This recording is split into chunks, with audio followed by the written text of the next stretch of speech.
Então agora a gente vai falar com Beni Fard, que é especialista em finanças e negócios internacionais. Beni Fard nasceu no Irã, acompanha todos os dias as questões políticas e econômicas do país, não só pela profissão, mas também por ser o país onde nasceu. Então, Beni, muito obrigada por estar aqui com a gente. Bem-vindo à TMC. Obrigado, Joana. Obrigado, Felipe, pela oportunidade, a todos que nos acompanham. A minha primeira pergunta é muito mais na ordem pessoal do que no aspecto, de fato, assim, mais técnico. Eu queria entender como é que você enxergou, sentiu, analisou esses últimos dias, sendo que é o país onde você nasceu. Como é que você se sentiu vendo tudo o que está acontecendo e ainda se sente, né?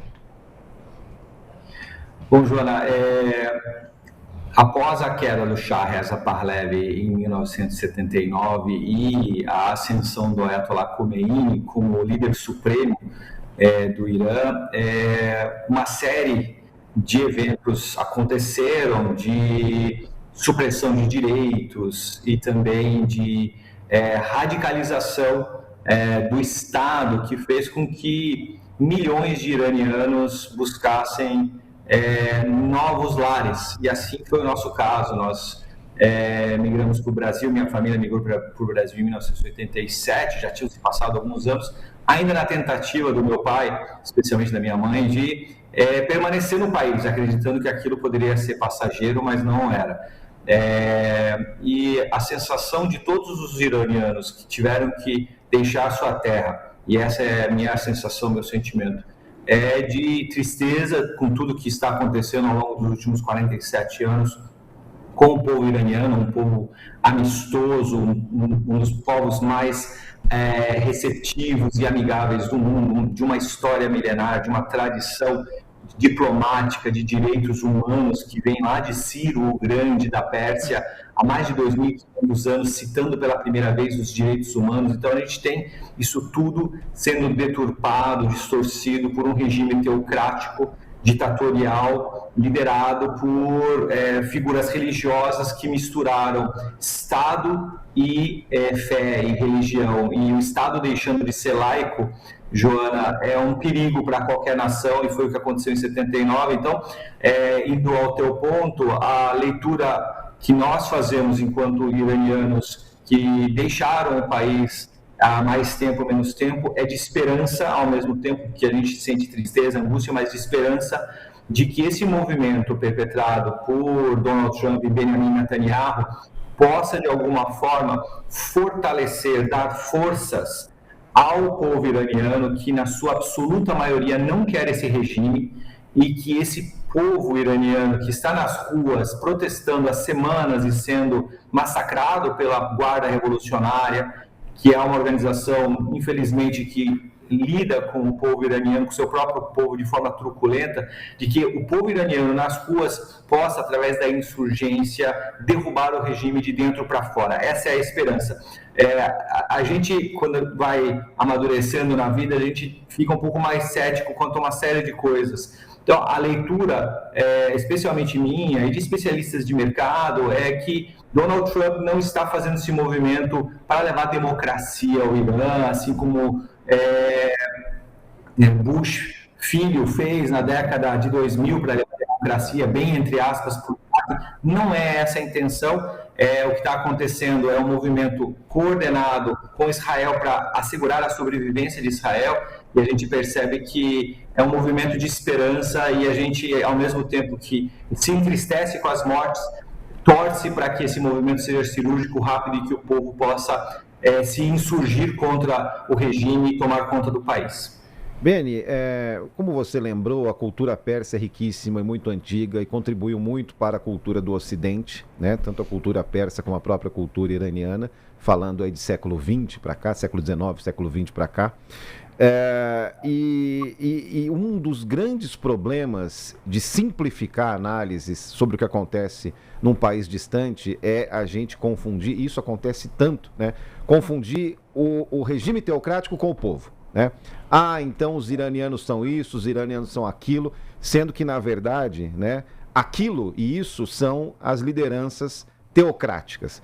Mas eu te pergunto uma coisa, sendo Khamenei a face do regime em 36 desses 46 anos, vamos arredondar, né? 36 de 46, porque ele assume em 89, né? Então, arredondando aí para a gente fazer uma conta rápida. Até que ponto você diria que a população, até por obrigação, né? Por um movimento psicológico até de sobrevivência, ela acaba absorvendo a doutrina, absorvendo essa mistura entre o sacro e o político, o sacro e o jurídico, que é pior ainda, né? Mais complicado ainda, porque as leis no Irã, hoje, depois de 79, elas são derivadas dos clérigos, do Conselho de Clérigos. Então, eu queria saber até que ponto você diria que, eu vou usar uma palavra que talvez seja um pouco pejorativa, mas me falta outra, até que ponto parte da população já tenha sido contaminada pela Revolução Islâmica? Mas essa é exatamente a expressão que deveria se aplicar, Felipe, você está coberto de razão. Essa contaminação aconteceu, infelizmente, e eu busco fontes fidedignas que traduzam minimamente a realidade da população, apesar de ser muito difícil extrair a realidade opinativa do grupo. A gente sabe, por estudos realizados na Europa, com universos amostrais bastante significativos de entrevistados no Irã, de que algo como 80%, 90% da população iraniana não quer o regime de forma alguma. Então, isso é um alento, mas, por outro lado, num país de 90 milhões de habitantes, você tem 10%, algo como 9, 10 milhões, que gostariam do regime permanecendo, o que é catastrófico do ponto de vista humanitário. Nós estamos falando de uma nação grande em termos de território, em termos de país, cuja uma pequena fração proporcional retroalimenta e, de certa forma, legitima um regime ditatorial e faz aparecer na mídia, com filmagens, com manifestações com a lente do foco fechada, de que há um grande levante em prol dos ayatolás. Não é verdade. Não é verdade. Quem conhece aquela região, especialmente quem tem parentes lá, e não tem comunicação com os seus, sabe que a realidade que é pintada em alguns veículos de imprensa que tem vieses muito pró-hemisfério oriental, é de manutenção do status quo, e quando você mostra essa pequena fração brainwashed, né, que teve essa lavagem cerebral, infelizmente, através da fé, do forçoso movimento de fazer crer de que a religião e a doutrina do Todo-Poderoso, do grande arquiteto do universo, que não deveria se misturar com as forças humanas e também políticas, são a vontade máxima daquela nação, e você se perde, porque as leis se esvaem e você começa a ter decisões sendo tomadas porque assim Deus quis.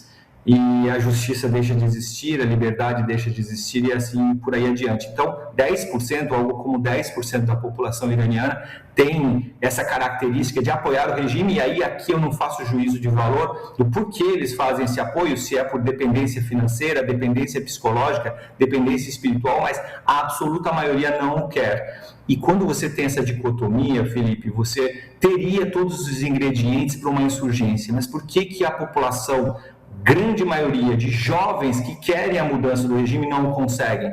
Porque as armas, o controle de polícia e comando do país está nas mãos de uma organização paramilitar fundada pelo Ayatollah Ruhollah Khomeini em 1979, chamada Guarda Revolucionária da República Islâmica Iraniana.